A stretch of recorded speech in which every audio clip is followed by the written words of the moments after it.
Show me your glory.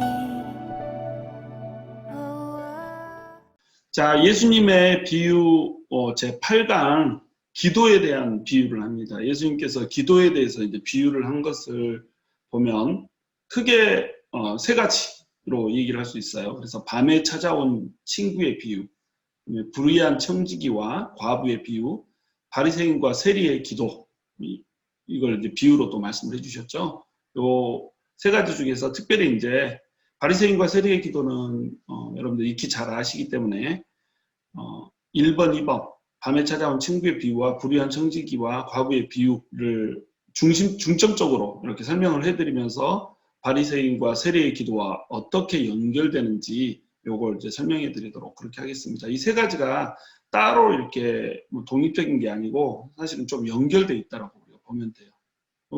예수님께서 가르쳐 주시는 기도이기 때문에 기도에서 말하고자 하는 그 일관된 메시지가 있을 거 아니에요. 그것을 오늘 짚어보는 그런 시간을 갖도록 그렇게 하겠습니다.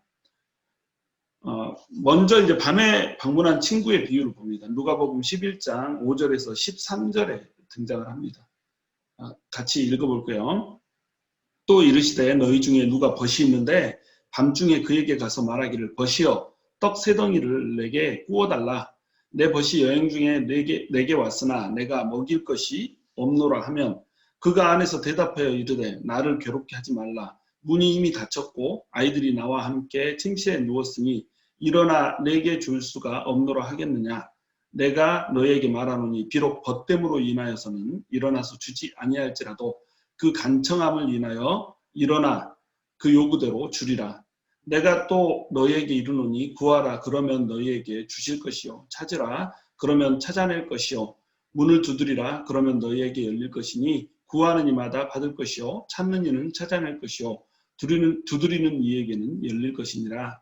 너희 중에 아버지 된 자로서 누가 아들이 생선을 달라 하는데 생선 대신에 뱀을 주며 알을 달라 하는데 정갈을 주겠느냐. 너희가 악할지라도 좋은 것을 자식에게 줄 알거든 하물며 너희 하늘 아버지께서 구하는 자에게 성령을 주시지 않겠느냐 하시니라. 아멘. 이 비유는 열심히 기도를 해서 쫄라대면 그리고 강청하면 우리 하나님께서 들으시고 그것을 이제 어쩔 수 없이 응답을 해주신다라고 하는 그런 의미로 많이 이제 설명이 되어지곤 해요. 근데 사실은 이 비유의 배경을 알고 나면 이 비유가 그런 내용이 아니라고 하는 것을 알 수가 있어요. 이 비유의 배경은 뭐냐면 제자들이 예수님께 기도에 대해서 가르쳐 달라고 요구를 한 겁니다. 그래서 예수님께서 기도에 대한 요구를 하니까 이 기도를 가르쳐 주는 거죠. 그게 이제 주 기도문이죠. 주님께서 가르쳐 주신 기도. 이것이 이제 비유의 배경인 거예요. 그래서 제자들은 예수님께 기도에 대해서 왜 가르쳐 달라고 했을까요? 기도의 방법이나 내용을 가르쳐 달라는 요구가 아니었어요. 당시 유대인들한테는 기도가 습관이었어요. 뭐 제3시, 제6시, 제9시 기도 시간 막 이렇게 해가지고 기본적으로 하루에 3번 기도를 했단 말이죠. 우리하고는 달라요. 우리 식사 기도를 중심으로 기도를 운영하는 우리하고는 다르고 이 사람들은 기도가 습관이었어요. 그리고 이 사람들에게서 기도는 중요한 종교 행위였다는 겁니다. 그래서 기도문 몇 개 정도는 이 사람들은 늘 암송을 하고 다녔어요. 그냥 머릿속에 기도문이 쫙 들어있어서 입만 열면 기도가 절절절절 나오는 사람들이었고 시편의 기도들을 노래로 만들어가지고 이 노래를 그냥 콧노래처럼 흥얼거리기도 하고 늘 우리 이렇게 찬양을 부르듯이 이 사람들은 시편의 기도들을 기도 노랫말로 이렇게 흥얼거리던 이런 사람들이었던 거죠. 이 사람들한테 있어서는 기도가 차고 넘쳤어요. 그래서 예수님 당시에 유대인들한테는 유명한 기도문들이 여러 개가 존재를 했습니다. 뭐 짧은 기도문인 카디시라고 하는 기도문에서 시작해서 뭐 18번 축복 기도라고 불리는 세모네 에스레라고 하는 이런 기도문까지 뭐 엄청나게 많은 기도문들이 있죠. 그리고 이 카디시 같은 기도문들을 의무적으로 매일 두세 번씩 낭송을 했다 이겁니다. 그러니까 기도에 젖어 사는 사람들, 기도가 습관인 사람들이 기도를 가르쳐 달라고 했다는 거, 이건 참 이렇게 신기한 일인 거죠. 근데 왜 제자들은 기도를 가르쳐 달라고 했을까요? 그거는 뭐냐면 자기들만의 기도문을 갖고 싶었던 겁니다. 그러니까 예수님 오셔서 예수님의 제자가 된 다음에 예수님께서는 하나님 나라 운동을 했잖아요. 그러니까 그 사람들은 예수님을 중심으로 한 하나님 나라 운동의 한 파를 형성하고 있는 것처럼 이렇게 돼 있는 거예요. 한 정파인 것처럼 이렇게 지금 돼 있는 겁니다. 당시에는 여러 종교적이고 또 정치적인 집단들이 있었어요. 그래서 그 정치적 종교적 집단들이 각자가 믿는 바, 각자가 지향하는 바, 각자의 목표들, 그다음에 각자의 정체성들 이런 것들을 기도문으로 쫙 이렇게 만든 다음에 마치 신앙 고백서나 또는 사명 선언문처럼 그것들을 암송하거나 낭독을 했다는 겁니다. 예를 들면 뭐 우리나라에서도 옛날에 뭐 이런 거 있잖아요. 우리는 민족 중의 역사적 사명을 띠고 이 땅에 태어났다. 뭐 이렇게 그 다음은 여러분 생각나시나요? 내가 그런 거 하잖아요. 그런 거 했던 이유가 뭐예요? 우리는 대한민국 시민으로서 이런 정체성을 가지고 이런 꿈을 가지고 이런 소망을 가지고 이런 지향을 가지고 살아가고 있다라고 하는 것을 고백하는 거잖아요. 그것처럼 이 사람들도 자기 집단을 딱 드러내는 기도문들이 다 있었다는 거죠. 바리새파가 있었고 사두개파가 있었고 헤롯파가 있었고 에세나파가 있었고 뭐 세례 요한의 제자들이 있었고 이렇지만 이 사람들이 전부 다 자기 기도문들을 다 가지고 있었단 말이에요. 세례 요한의 제자들은 특별히 이제 뭐 에세네파로 이해를 하지만 에세네파와는 다른 이렇게 주님의 길을 예비한다라고 하는 그런 정파를 이제 만들고 있었잖아요. 그렇기 때문에 세례 요한의 제자들이 기도문을 가지고 있다라고 하는 사실, 이 사실이 예수님의 제자들한테는 부러웠던 겁니다. 그래서 예수님의 제자들이 우리에게도 세례 요한처럼 기도문을 하나 만들어 주시오. 이렇게 얘기를 했던 거예요. 우리를 드러낼 수 있는, 우리의 프라이드를 드러낼 수 있는 이런 기도문들을 좀 이렇게 말해줘야 되지 않겠습니까? 얘기를 한 거예요. 그러니까 이제 제자들의 원하는 바를 예수님께서 제대로 이제 들어주신 거죠. 제자들이 원하는 것은 자기를 드러내기 위해서 기도문을 달라고 한 건데 예수님께서는 이것을 정정해서 제대로 된 선언문 또 신앙 고백서 이거를 딱 주신 겁니다.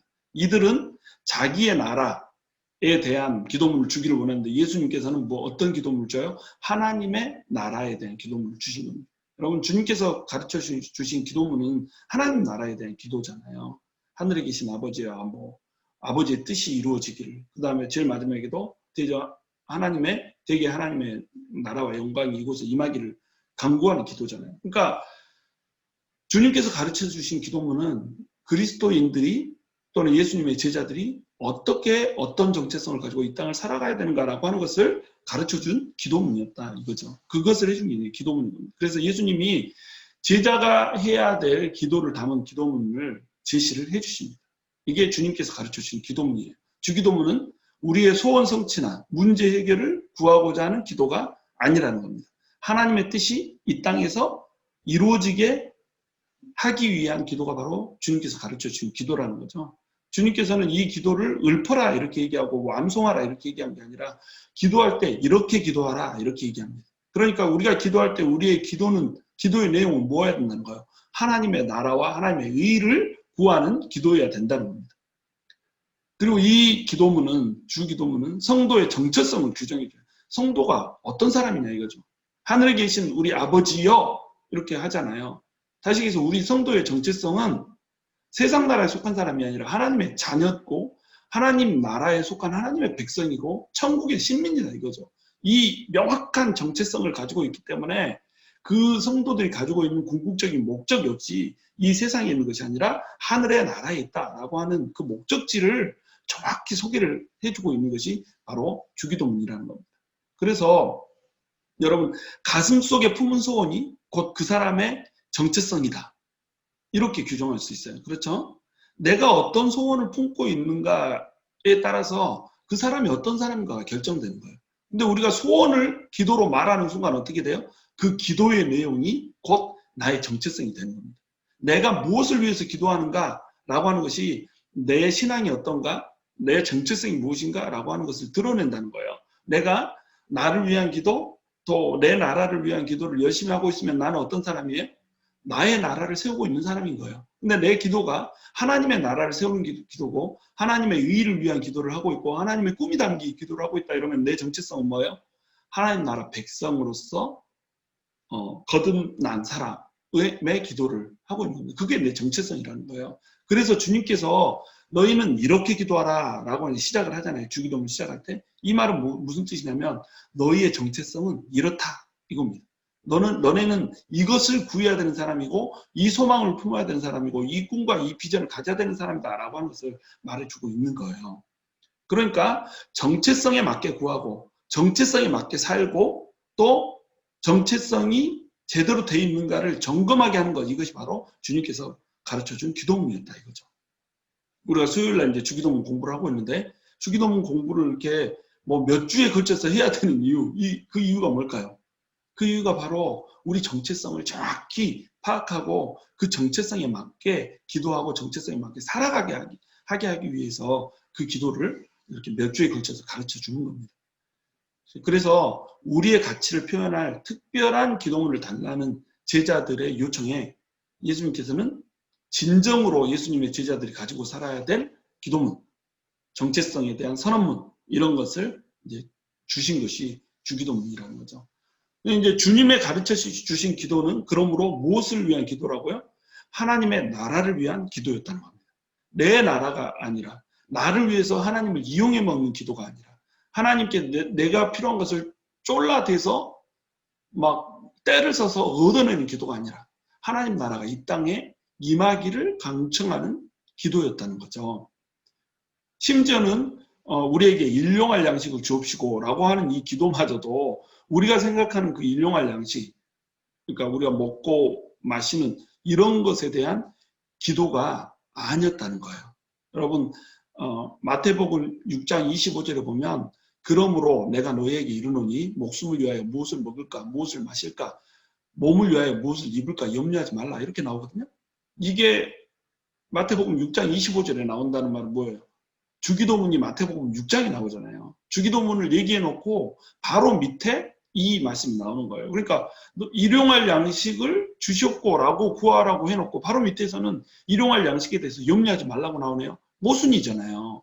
그러니까 여기에서 말한 일용할 양식은 우리가 단순히 이 땅에서 먹고 살아가야 될 그 일용할 양식을 말하는 것이 아니라는 겁니다. 물론 그걸 포함하죠.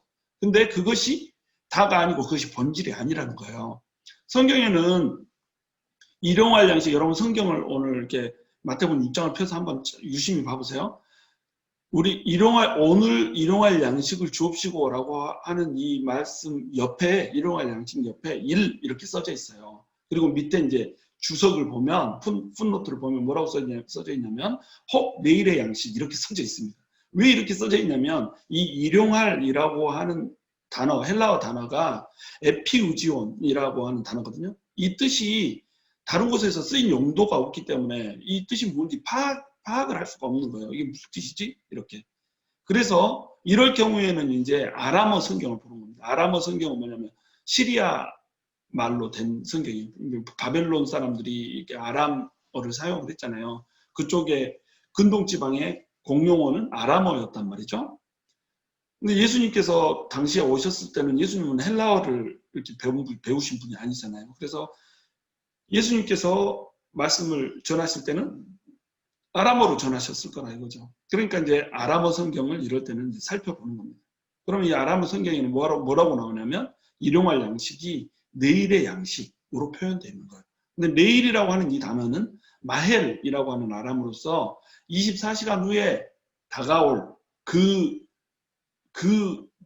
내일이 아니고 장차 올 날들에 대한 내일인 겁니다. 그러니까 다가올 날 또는 다른 시대, 다른 세대 이런 뜻으로 이제 내일인 거예요. 그러니까 내일의 양식이라는 건 뭐냐면 지금 현재 우리가 살아가고 있는 이 세상의 양식이 아니라 다가올 시대의 떡을 달라 이겁니다. 이 양식이란 단어는 사실은 떡이란 단어거든요. 떡이란 단어를 양식으로 번역을 해놓은 거예요. 그러면 다가올 시대의 떡이 뭐예요? 지금 이 세상의 떡이 아니라 이제 장차 올 시대의 떡이 뭡니까? 그게 바로 영원한 생명의 떡이신 예수님이라는 거예요. 그러니까 일용할 양식을 주옵시고 이 말은 뭐냐면 내일의 양식이라는 거예요. 내일의 양식은 뭐냐면 말씀이라는 거예요. 근데 이 말씀은 뭐냐면 예수라는 거죠. 영원한 생명의 떡을 달라는 기도를 지금 하고 있는 거예요. 그러니까 제자의 정체성은 하나님의 나라와 의를 구하는 것이고 심지어는 양식을 구할 때도 예수를 구하는 것이지 무엇을 먹을까, 무엇을 마실까, 무엇을 입을까라고 하는 것이 아니라는 겁니다.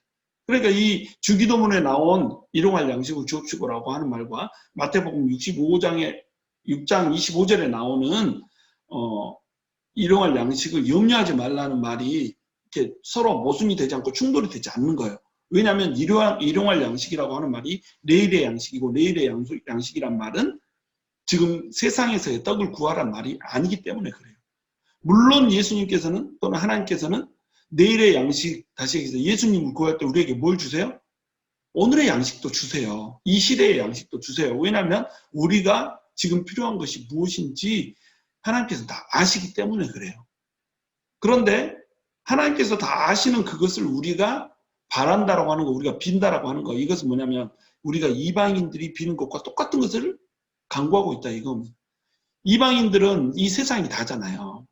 하나님을 믿지 않는 사람은 이 세상이 다란 말이죠. 그러니까 이 세상의 것을 구해요. 근데 우리는 이 세상이 다가 아니잖아요. 이 세상이 끝나고 나면 진짜 우리가 가야 될 본향, 그 본향이 있다는 거죠.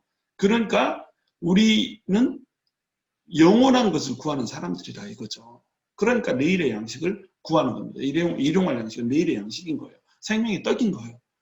그리고 나서 누가복음 이 주기도문이 딱 끝나고 나면 바로 밑에 이제 밤에 떡을 구하는 친구의 비유를 얘기를 해주는 겁니다.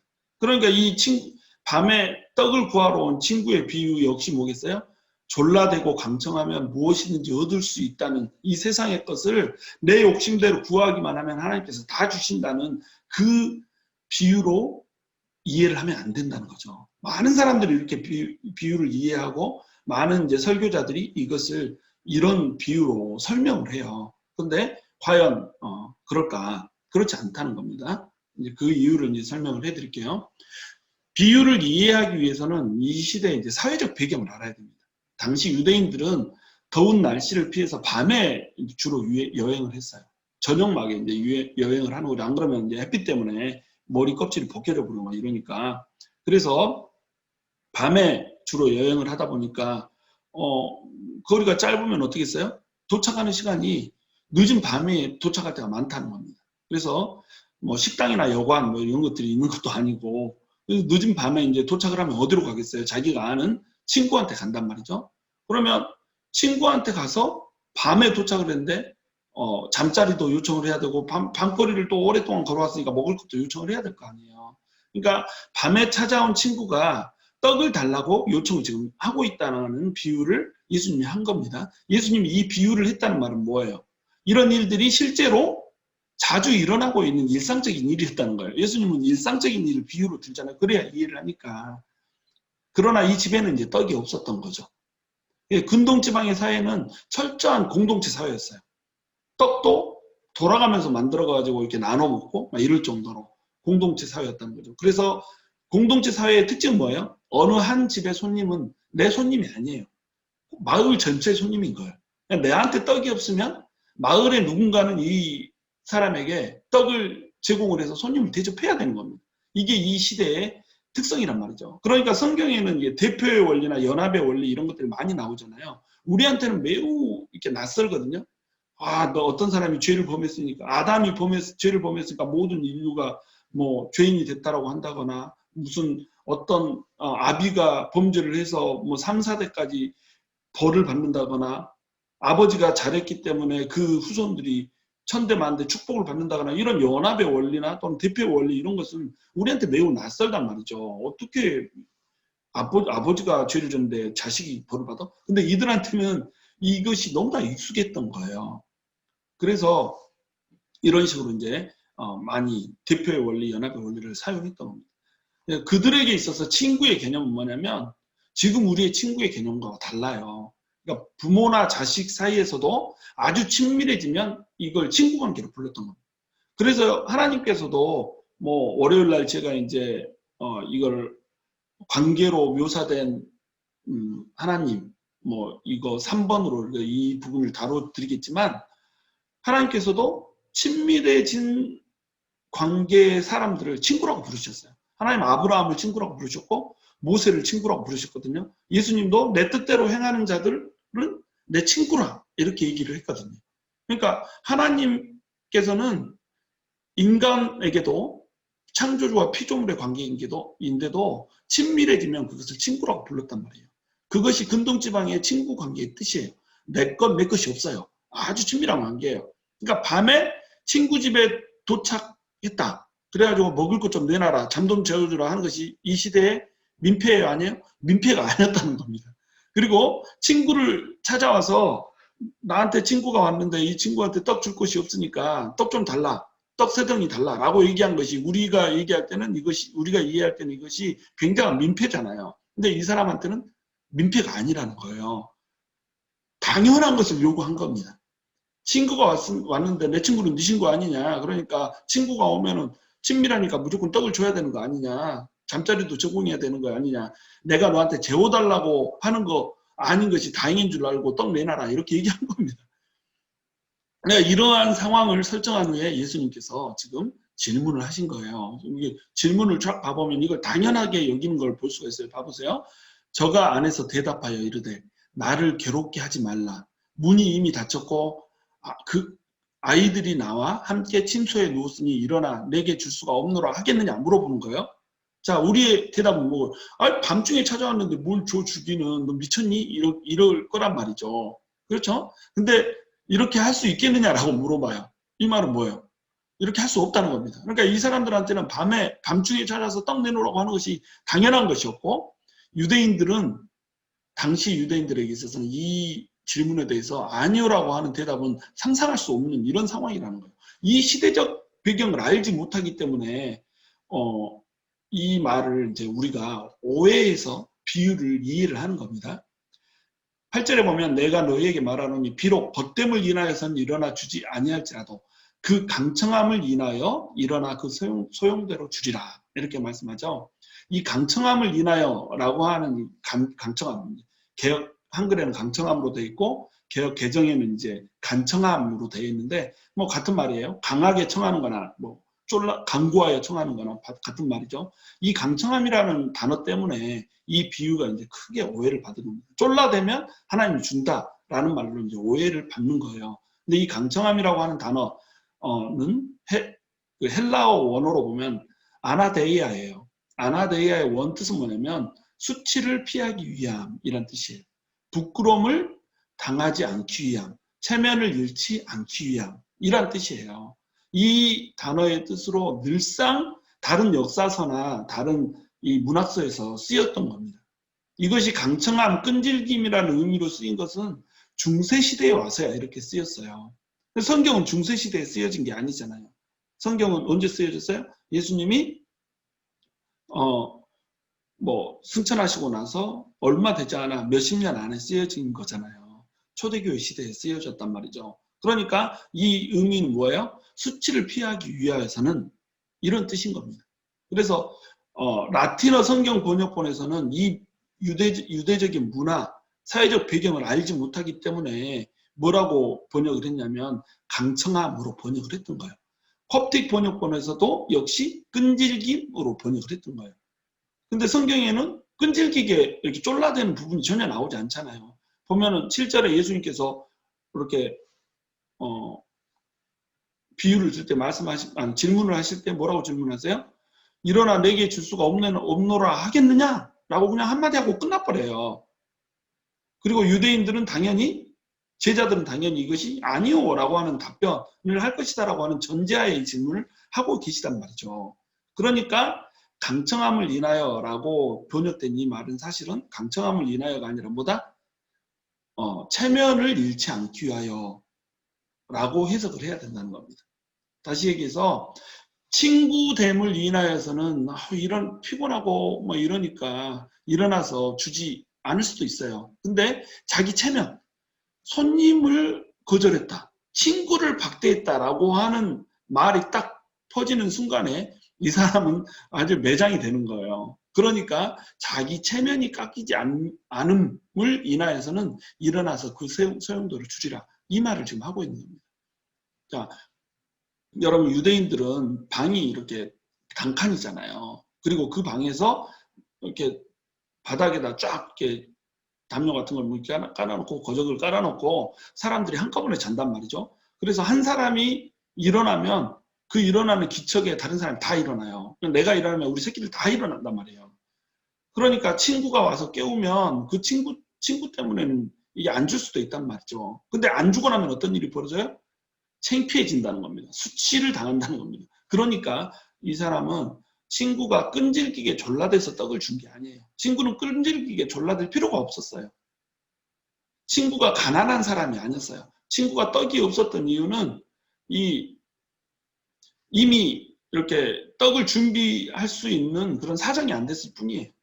근데 이 사람 집은 이제 떡을 준비할 사정, 공동체에서 같이 떡을 준비한다고 했잖아요. 그걸 할 수 있는 사정이 되는 집이니까 여기에 가서 이렇게 달라고 했던 겁니다. 당연히 달라고 할 걸 주라고 했던 거예요. 그러니까 이 사람은 수치를 면하려고 떡을 줬던 것이죠. 당시 유대인들에게 있어서는 자신의 수치와 마을의 수치가 친구 사이라는 그 관계보다도 더 소중한 행위의 근거와 이유였어요. 창피한 것 이것이 최고였어요. 나는 그러니까 성경이 더 자주 나오잖아요. 너는 수치를 당하지 아니하리라. 응? 여호와를 앙망하는 자는 결코 수치를 당하지 아니하리라. 계속 이런 식으로 표현하잖아요. 수치를 당한다라고 하는 것, 창피를 당한다라고 하는 것, 면이 깎인다고 하는 것, 이것이 굉장히 중요했던 거예요. 그러니까 이 다윗도 골리앗에게 싸우러 나갈 때 왜 싸우러 나가요? 아버지를 모욕했거든요. 아버지를 수치스럽게 만들었거든요. 참을 수가 없었던 거예요. 그것이 그렇게 소중했던 거예요. 그러니까 이렇게 목숨을 걸고 싸우러 나가잖아요. 이 사람들에게는 수치를 당하지 않는다는 것이 친구 관계보다 더 소중했어요. 그러니까 소중한 친구 사이라고 해도 귀찮아서 떡을 안 내놓을 수도 있지만 수치를 당하지 않기 위해서는 떡을 줄 수밖에 없다. 새 친구와 떡 세 덩이에 비유해서 하고자 하는 말은 뭐예요? 결코 거부당할 수 없는 당연한 요청을 지금 친구가 와서 하고 있기 때문에 그 친구는 떡을 받을 수밖에 없다라고 하는 얘기를 하고 있는 겁니다. 예, 지성이면 감천이라는 얘기 하는 것이 아니에요. 하늘은 스스로 돕는 자를 돕는다라고 하는 얘기를 하는 게 아니에요. 이건 크리스찬적인 가르침이 아니라는 겁니다. 지성을 들이면 하늘이 감동해서 나한테 뭘 준다. 이것은 이 선앙당의 가르침이에요. 내가 빌고 또 빌면 하나님이 오메 너 비느라고 고생했다 이래갖고 주고 이런 게 아니라는 겁니다. 우리는 하나님의 아들이잖아요. 하나님의 자녀잖아요. 하나님의 자녀는 하나님 우리 아빠니까 아빠한테 당당하게 가서 그냥 주라고 하면 아빠는 그냥 준다는 겁니다. 당연하다는 거예요, 이게. 당연한 것을 요구하는데 왜 끈질기게 강청을 해요? 끈질기게 강청하는 게 아니라 당연한 걸 당당하게 하나님한테 주는 겁니다. 그럼 하나님은 하나님의 자식이 원하는 것을 받지 못한다 이러면은 세상 사람들이 뭐라고 그래요? 몸에 하나님 믿어도 별거 아니네 이렇게 된다는 겁니다. 그러니까 하나님의 이름을 위해서 하나님이 수치를 당하지 않기 위해서 하나님의 체면이 깎이지 않기 위해서 구하는 자에게 주실 수밖에 없다라고 하는 겁니다. 지금 이 얘기를 하고 있는 거예요. 주기도문하고 이게 딱 맞아 떨어지죠?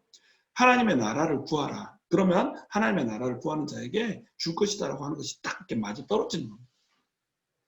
그래서 하나님께서 구하는 자에게 바라시는 하나님의 요구를 하고 나서세요. 새 친구 비유 아래에 바로 이제 뭐라고 얘기하냐면 구하라, 찾으라, 두드리라 라고 하는 공고를 이제 하고 있습니다. 구하고 찾고 두드려서 얻으라 이렇게 얘기를 하니까 우리가 열심히 구하고 열심히 찾고 열심히 두드리면 무조건 이게 받게 된다 이걸로 또 오해를 해요. 근데 그렇지 않아요. 구하고 찾고 두드려서 얻어야 하는 것이 뭐예요? 떡이에요. 알토스라는 말로 헬라어로 쓰여진 이 떡. 그럼 이 떡이 뭐예요? 떡은 예수 그리스도란 말이죠. 그리스도인들에게 떡은 오늘 먹을 양식이 아니라 내일의 양식 예수 그리스도인 겁니다. 그러니까 예수 그리스도는 이미 우리에게 주어졌어요. 근데 이 주어진 예수 그리스도를 계속 구하고 찾고 두드려서 얻으라는 거예요. 그럼 왜 그렇게 하라고 했을까요? 이미 주어진 것을 왜 계속 우리는 구하고 찾고 두드려야 될까요? 왜 그러냐면 이 세상의 떡들을 우리는 구할 수밖에 없게 생겨먹었기 때문에 그래요. 예수를 찾지 않고 영원한 생명의 떡인 예수님을 찾기보다 일시적이고 한시적인 세상의 떡을 구하면서 육신적인 떡을 구하면서 우리의 세월을 낭비하고 살더라 이겁니다. 그러니까 너희는 구하고 찾고 두드리라는 거예요. 무엇을? 예수 그리스도를. 우리의 심령을 예수님이 완벽하게 지배하고 결국 우리 심령이 예수님이 주인이 되는 이런 삶을 살라 이거죠. 예수를 점점 알아가고 오늘 믿었던 예수님과 내일의 예수님, 한 달 전에 믿었던 예수님과 한 달 후의 예수님, 10년 전에 믿었던 예수님과 10년 후에 믿었던 예수님이 격차가 있어야 된단 말이죠. 10년, 20년, 30년 신앙생활을 했는데 똑같은 신앙생활 하면서 똑같은 것 구하고 찾고 두드렸는데 받지 못하고 계속 살아가는 그 인생 살지 말고 오늘이 내일과 다르고 또 한 달 전이 한 달 후와 다르고 10년 전이 10년 후와 다른 이 삶을 살라는 거예요. 뭘로? 예수님을 심령에 채워서. 결국 내 안에 예수님이 살게 하고 예수님이 드러나게 하라는 겁니다.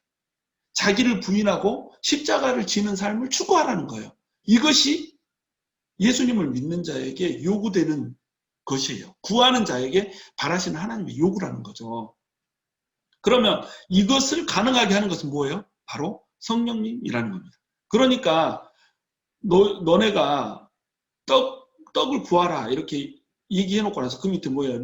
하나님이 아버지인데 어떤 아버지가 자식에게 떡을 구하는 자식에게 뭐 뱀을 주고 알을 구하는 자식에게 정갈을 주겠느냐라고 말씀을 해놓고 나서 그 밑에 뭐라고 말씀하세요? 그 구하는 자에게 성령을 주시지 않겠느냐라고 얘기한단 말이에요. 떡 준다는 얘기 안 해요. 알 준다는 얘기 안 하고 성령을 주신다고 얘기한단 말이에요. 왜 성령을 주신다고 얘기해요?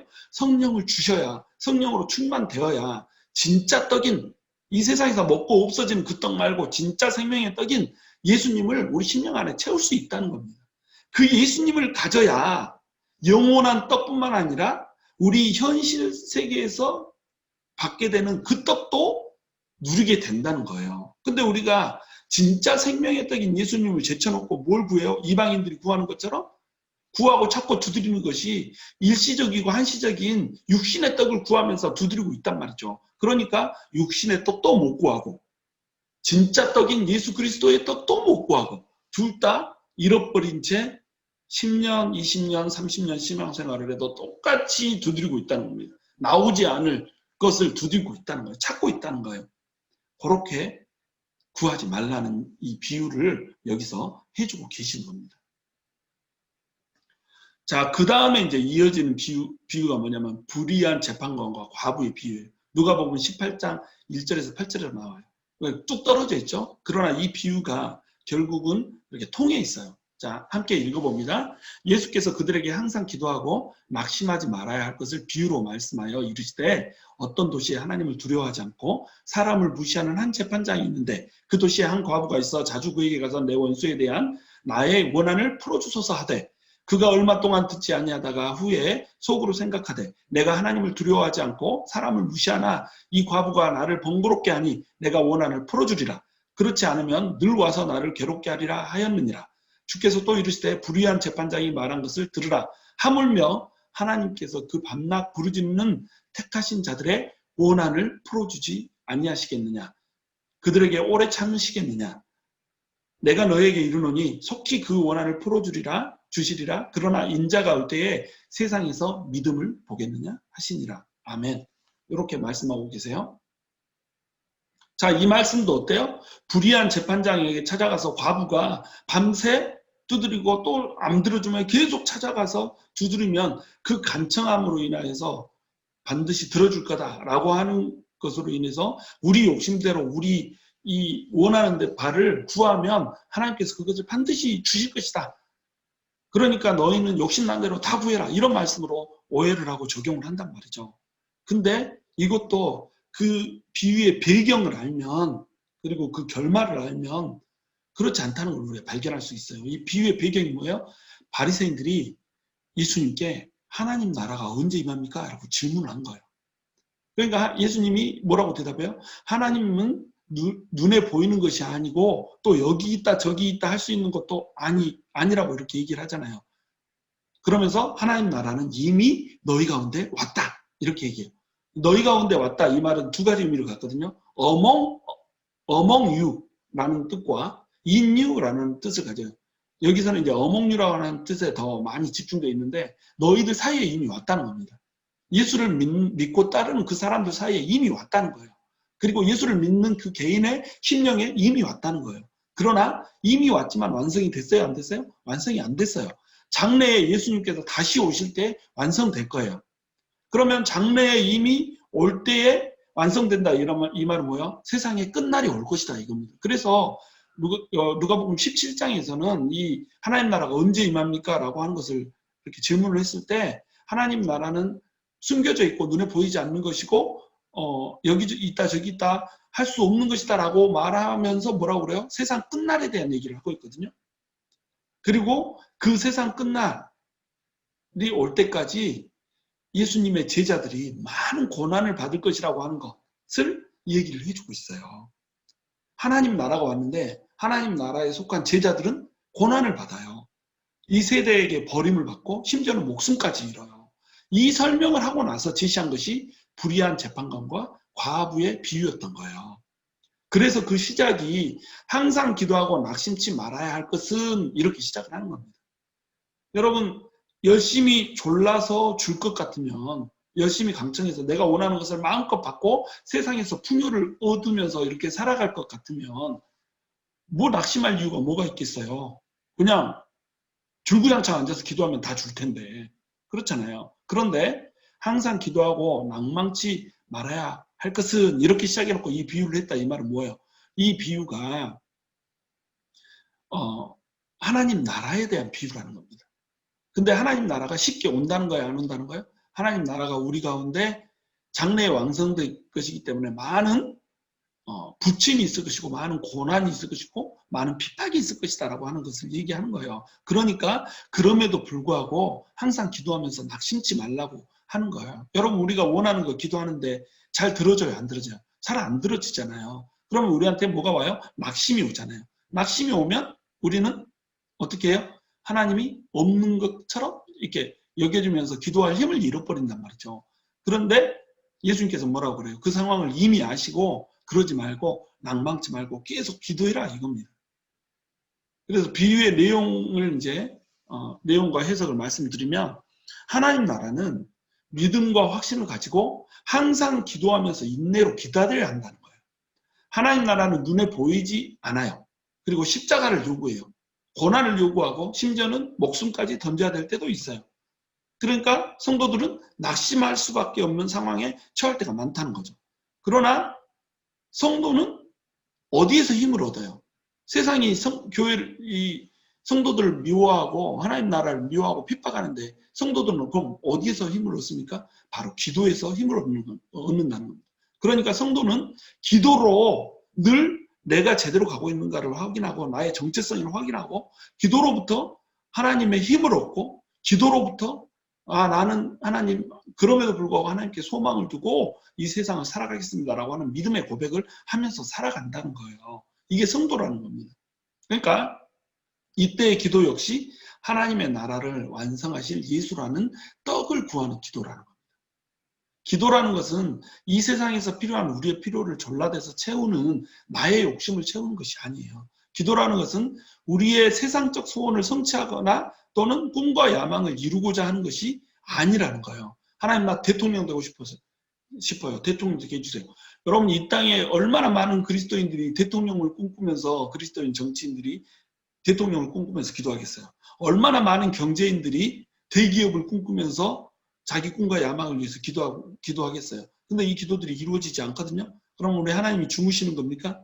하나님이 기도를 듣지 않으시는 분이신 겁니까? 그렇지 않다는 거예요. 하나님은 하나님 나라와 하나님의 나라의 떡인 예수를 구하는 기도를 하라고 하는 거예요. 이 세상의 가치를 두지 말고 영원한 나라의 가치를 두고 기도를 하라는 거예요. 그러면 이 영원한 나라의 가치가 세상의 가치와 맞아 떨어질 때 이때는 세상의 가치도 허락된다는 거죠. 그래서 이 기도는 하나님의 나라와 의를 구하는 기도고 반드시 하나님께서 성취하는 기도라고 하는 겁니다. 하나님 나라가 눈에 보이지 않으므로 그 나라는 너무 멀리 있게 느껴져요. 내 안에서마저 내 육신의 연약함으로 하나님 나라가 이루어지지 않네. 맨날 죄 짓고 맨날 믿음이 무너지고 맨날 어두움에 빠지고 깊은 한숨을 쉬고 이렇게 되네. 변화가 없고 낙심이 찾아오네. 이렇게 된다는 거예요. 그러나 낙심하지 말라는 거예요. 불의한 재판관도 과부의 이 강청함에 따라서 원한을 풀어주지 않냐. 그런데 하나님은 불의하지 않다는 거예요. 하나님은 의로우신 분이라는 거죠. 거기다가 너네 아버지라는 거예요. 그러면 아버지가 자식의 원한을 풀어주는 거 이거 당연한 거 아니냐. 이 얘기 한다는 거예요. 그러면 이 과부가 지금 원한을 풀어달라고 왔는데 과부를 성도로 비유를 하고 있잖아요. 그럼 성도가 이 세상에서 가지고 있는 원한이라고 하는 것이 도대체 뭘까요? 자, 생각해 보세요. 성경에서는 이렇게 가르칩니다. 너네는 하나님을 목숨을 걸고 사랑해라. 내 이웃을 내 몸처럼 사랑해라. 이웃이 너한테 해를 입히거든 70번씩 7번을 용서해라. 원수를 사랑하고 너를 핍박하는 자가 있으면 핍박하는 자를 위해서 축복하고 기도하라. 자, 이래서 예수님도 십자가 위에서 네가 구원자면 십자가를 벗고 내려와서 너 먼저 구원하고 우리도 구원해라 이렇게 얘기를 했어요. 그랬더니 예수님이 뭐라고 그러세요? 저들을 용서하소서 저들이 하는 것을 알지 못하나이다. 이렇게 얘기하잖아요. 스데반도 마찬가지예요. 스데반을 돌로 쳐서 죽이잖아요. 그러니까 스데반이 어떻게 기도해요? 저들을 용서하소서 저들이 하는 짓을 저들이 알지 못하나이다. 이렇게 똑같은 거룩한 용서의 기도를 했단 말이죠. 그러면 성도들이 가질 원한이 뭐예요? 예수님처럼 스데반처럼 산다면 세상에서 성도들이 가질 만한 원한이 있을 수 있을까요? 없다는 거예요. 성도는 성경의 가르침에 따라서 살다 보면 원한을 가질 수가 없다는 겁니다. 세상에. 원수를 사랑해야 되니까. 그러면 원한을 풀어달라고 하는 이 기도는 지금 성경의 가르침과 서로 배치가 돼버린 거예요. 모순이 일어나 버린다는 거예요. 그러니까 여기에서 말하고 있는 원한이라고 하는 것, 이 원한이라고 하는 것은 또 다른 특별한 의미를 가지고 있다는 겁니다. 여러분 세상은요. 교회를 핍박하게 되어 있어요. 예수 믿지 않는 사람은 예수 믿는 사람을 핍박할 수밖에 없어요. 다르거든요. 가치관이 다르니까, 사는 방식이 다르니까, 자기가 사는 방식이 자꾸 틀렸다라고 얘기를 하고, 직접 대놓고 틀렸다라고 얘기하지는 않더라도, 자기가 사는 방식, 그리스도인들이 사는 방식에 인해서 너 사는 방식은 틀렸다라고 하는 것을 자꾸 얘기를 하니까 눈에 가신 거죠. 꼴보기 싫은 거죠. 그러니까 이제 예수 믿는 사람은 예수 믿지 않는 사람은 핍박할 수밖에 없다는 겁니다. 이게 하나님 나라의 원리예요. 여러분 거룩했던 아벨을 가인이 세속적인 가인이 돌로 쳐서 죽이잖아요. 많은 선지자들을 세속적인 것을 추구하는 세상 사람들이 돌로 쳐서 죽이잖아요. 예수님을 십자가에 달잖아요. 스데반을 돌로 쳐서 죽이잖아요. 12제자들이 전부 다 순교했잖아요. 로마 시대에 로마 제국하에 있던 성도들이 전부 다 이 기름불에 던져주고 맹수들에게 던져주고 이 털 가죽을 입힌 채로 개들한테 뜯겨서 죽었잖아요. 여러분 개한테 물려서 죽는다는 거 이거 엄청난 수치잖아요. 어디 죽을 것이 없어서 개한테 물려 죽어요. 개는 더러움의 상징이었는데 개는 먹은 것을 다시 토해내고 토해낸 것을 다시 먹잖아요. 그게 무슨 뜻이에요? 죄를 막 삼켜먹고 죄를 토한 후에 그 죄를 다시 삼켜먹고 똑같은 죄를 다시 범하면서 사는 게 인생이란 말이죠. 근데 그 개들이 이 성도들을 물어뜯어서 죽인단 말입니다. 이것이 하나님 나라 원리예요. 예수님을 믿으면 의롭게 살고자 하면 세상은 의인을 때려 죽인다는 거예요. 세상은 의인을 때려 죽이기 때문에 세상이 죄인 됐다라고 하는 폭로를 당하는 겁니다. 성도는 세상에게 맞아 죽기 때문에 맞아 죽으면서 하나님 나라의 삶의 원리를 보이는 거예요. 그러니까 성경에서 얘기하는 지금 이 비유에서 얘기하는 성도들의 원한이라고 하는 것은 뭐냐면 하나님 나라와 의에 정면으로 대치되고 반하는 행동을 하고 있는 모든 세상의 죄악에 대한 원한인 거예요. 이 죄는 누구로부터 왔어요? 마귀로부터 왔다는 겁니다. 마귀가 이 세상이 죄짓게 하고 하나님 나라에 반해서 행동하게 하고 하나님의 의에 반해서 행동하게 한다는 거예요.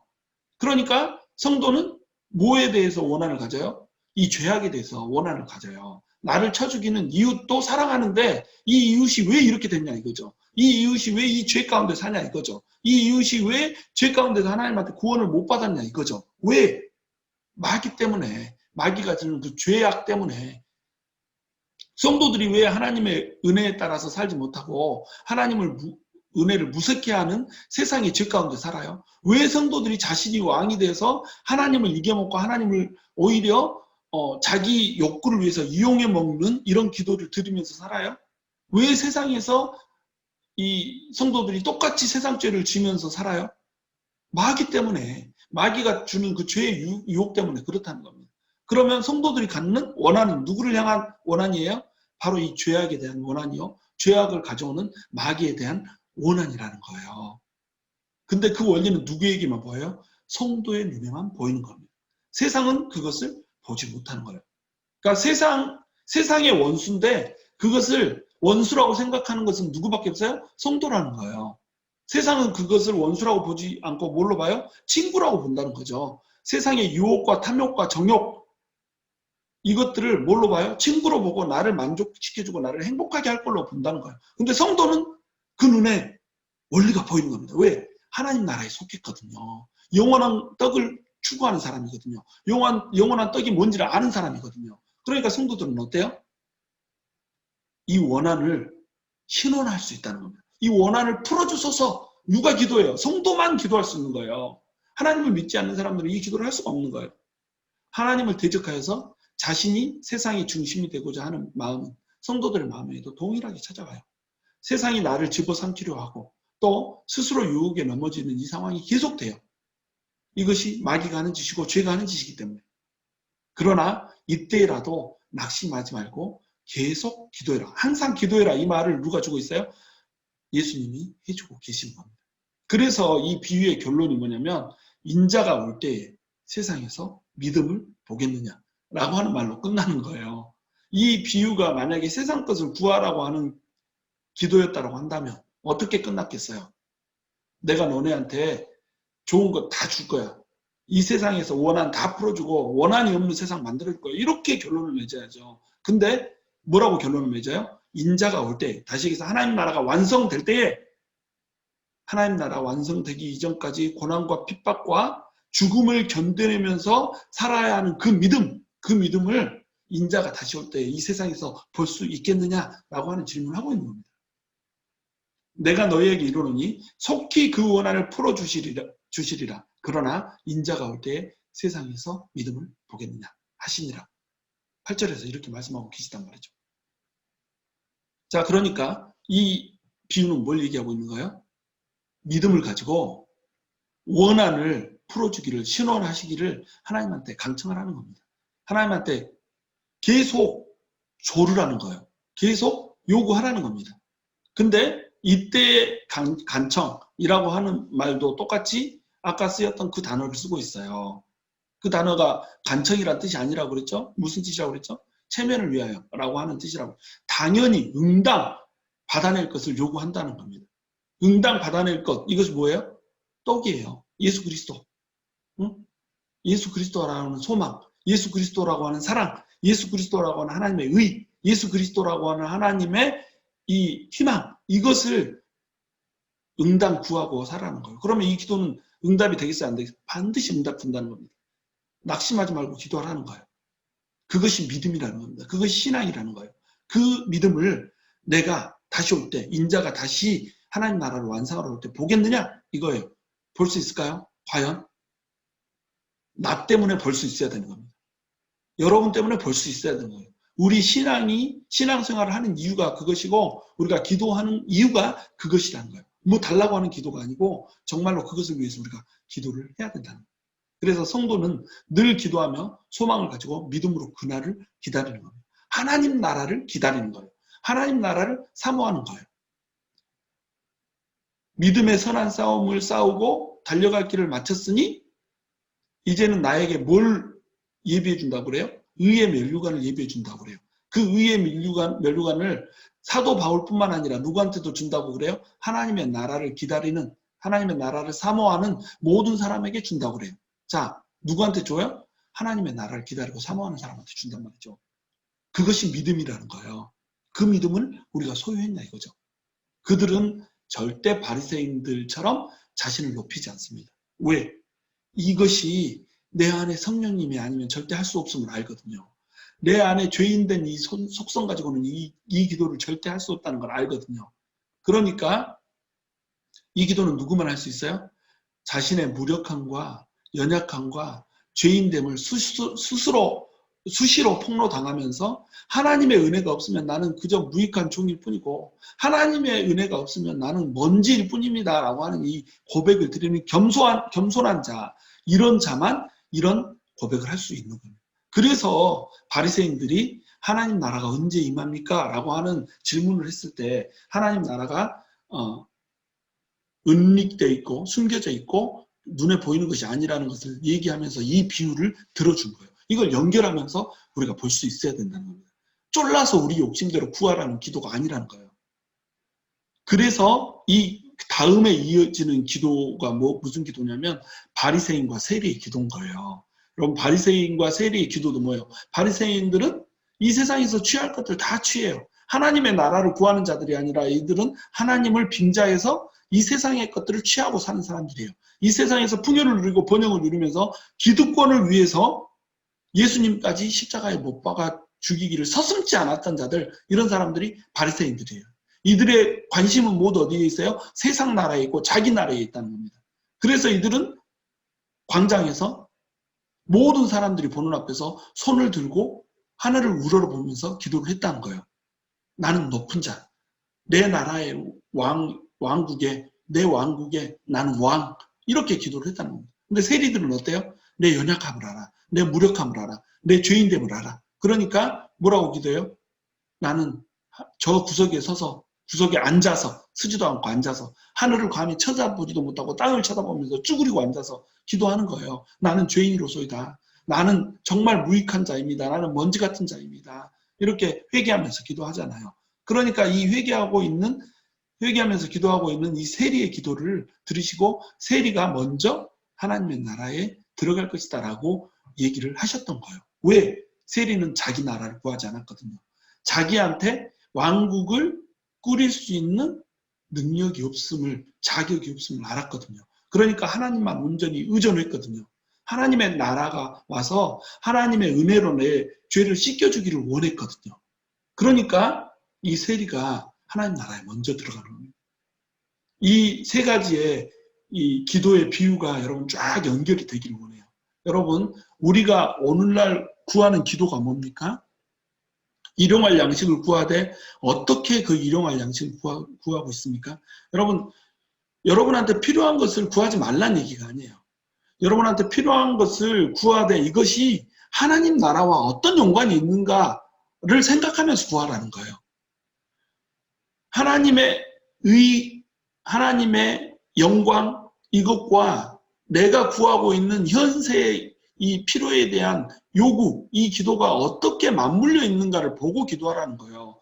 단순히 내 욕심 때문에 이거 주시오, 저거 주시오, 끌어들이는 기도하지 말라는 거예요.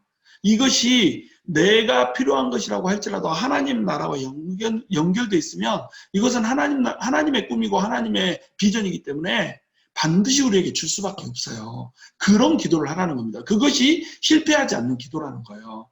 여러분, 제가 텍사스에서 450불에 굉장히 쌌죠. 방 한 칸 쓰고 있을 때 방이 한 칸밖에 없는데 부모님들하고 같이 살아야 돼요.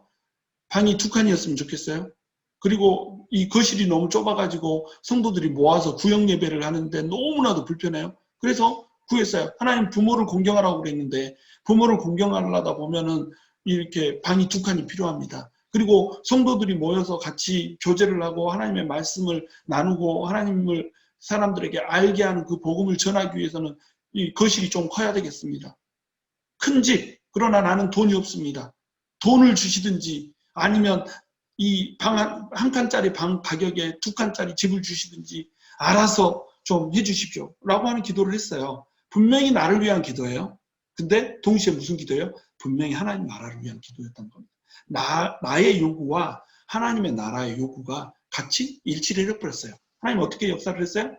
원베드 값보다 더 싼 가격에 투베드를 주셔버린 거예요.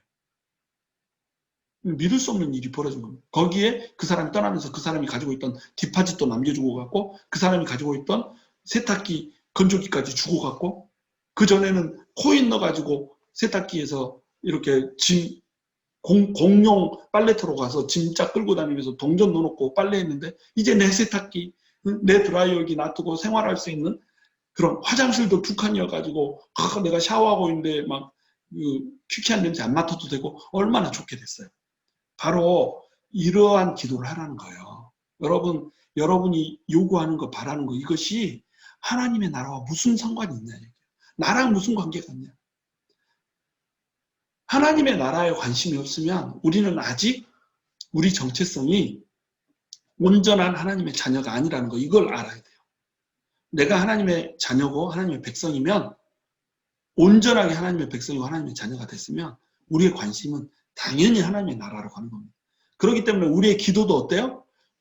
나를 구하는 기도만 하지 말라고 그랬으니까 이렇게 하나님 나라도 위해서 기도해야 돼, 이런 기도가 되는 것이 아니고, 내 온 관심이 하나님 나라로 그냥 옮겨져 버리는 거예요. 왜? 그게 내 정체성이니까 그 기도를 하라는 거예요. 그 기도를. 만약에 그 기도가 안 나온다면 어떻게 기도해야겠어요? 하나님, 내 안에 나밖에 없습니다. 내 안에 예수 그리스도를 채워주세요. 이렇게 기도하라는 거예요. 우리 안에 예수님, 성령님, 하나님이 온통 주인이 돼야 된다는 거예요. 그러면 우리 기도도 바뀌고, 우리 기도가 바뀌면 우리가 구하는 것이, 우리의 소원이 하나님 나라가 되고, 하나님 나라가 우리의 소원이 되고, 하나님의 의가 우리의 소원이 되면요, 너희에게 필요한 그 모든 것을 내가 너희에게 더하리라.